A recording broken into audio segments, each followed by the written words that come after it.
Une astuce par jour pour devenir un pro sur N8N? Allez, c'est parti. Utilisez les predefined credentials. Quand vous utilisez des HTTP callout, vous devez mentionner les credentials pour pouvoir vous connecter à ces endpoints. Quand je parle de credentials, je parle de clés API. Je vais vous montrer un exemple. Pour ce HTTP callout, qui va me permettre de générer une image via l'API de GPT Image One, eh bien, je vais pouvoir me connecter au endpoint, je double-clique sur le callout et je me rends dans la partie headers. Je renseigne ensuite authorization et dans la partie valeur, je renseigne bearer espace ma clé API. Maintenant, imaginons que dans un flow, j'ai ce module-là à plusieurs endroits du flow. Eh bien, en fait, je vais devoir renseigner ces informations à chaque HTTP callout. Du coup, je perds du temps et ensuite, je peux en plus me tromper dans la clé API et potentiellement mal la recopier. Bien, N8N permet d'utiliser les predefined credential type.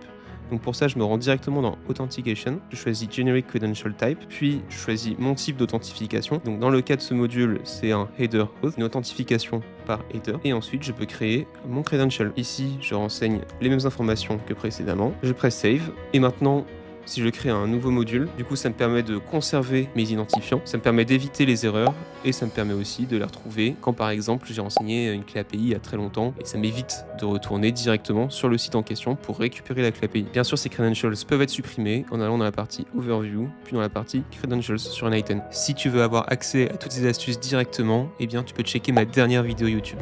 Allez, moi je te dis à la prochaine.